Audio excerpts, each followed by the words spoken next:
Battle of Antietam was fought on September 17, 1862. The United States Army of the Potomac, led by General George B. McClellan, fought against the Confederate Army of Northern Virginia, led by General Robert E. Lee. The battle was fought along the Antietam Creek near Sharpsburg, Maryland.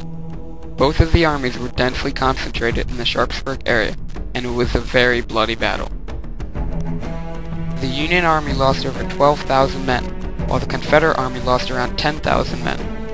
General Robert E. Lee narrowly escaped defeat this battle, and the lack of men caused him and his army to retreat back into Virginia. Lee had good reasons for wanting to bring Maryland into the Confederacy. With having Maryland, he would have a good location to attack the major cities like Washington, D.C. and Philadelphia. It would also give him a chance to get to the rich farmland of the North that would give his army food supplies. Lee split up his army of 50,000 men, sending Stonewall Jackson to capture the Union arsenal at Harper's Ferry. He told James Longstreet to move north towards Hagerstown, Maryland. Smaller groups were left with the task of guarding against McClellan's troops.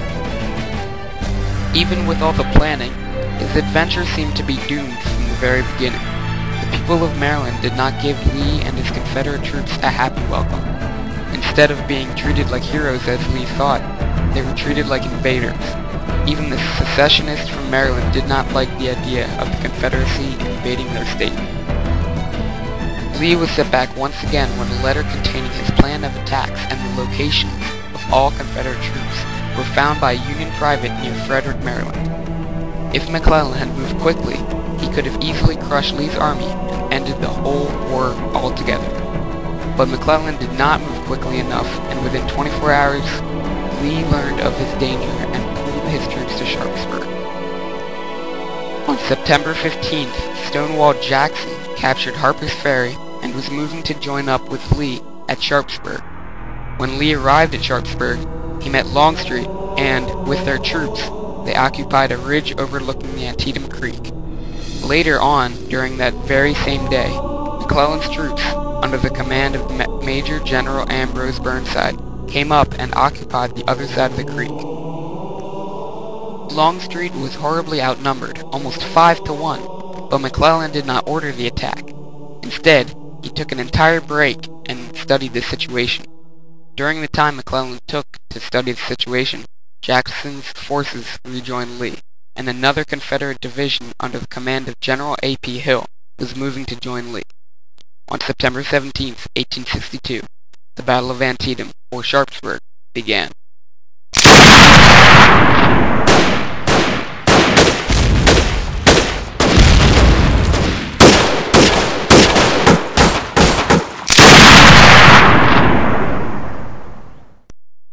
There was a massive attack of cannon and rifle fire.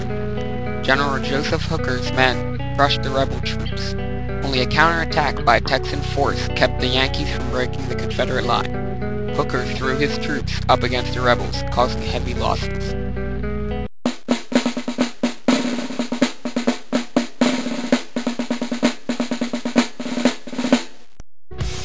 Several hours later, General Mansfield's Union Corps struck at Hood's men in the second Union attack. Mansfield was killed almost instantly, but that did not stop the fighting that just raged on. For hours, the pattern attack and retreat was just repeated. Neither side seemed to get the clear advantage. In the third attack of the day, General Sumner's corps found themselves caught in his pocket, and in a matter of minutes, over 2,000 men fell to the ground. The fourth Union attack of the day, two other divisions of Sumner's corps were met by Daniel Harvey Hill's troops at a sunken road in the middle of the Confederate position. Since this was the site of some of the most bitter and desperate fighting of the day, that area was called the Bloody Lane. The Union troops just kept on pushing forward and finally reached a position that overlooked the entire battlefield. At this point, McClellan had another chance to end the battle just by sending a large-scale attack from their high ground, but the call never came. After trying to cross the creek over the bridge, which is now named after him, General Ambrose Burnside rushed the Burnside Bridge and captured it, only to find that most of the rebels had withdrawn and gone to the hills above.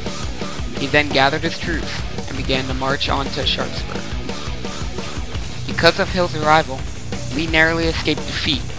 Because of the many men that were killed or wounded, the Battle of Antietam is called the bloodiest single day in American history.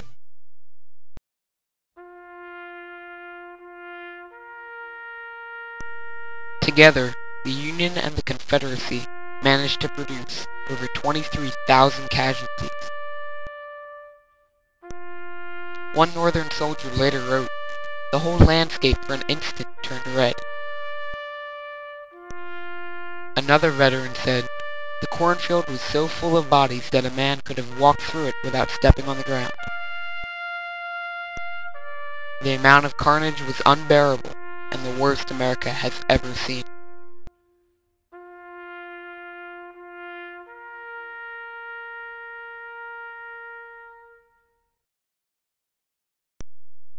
Tactically, the Battle of Antietam was a draw. Strategically, the battle was a victory in favor of the Union.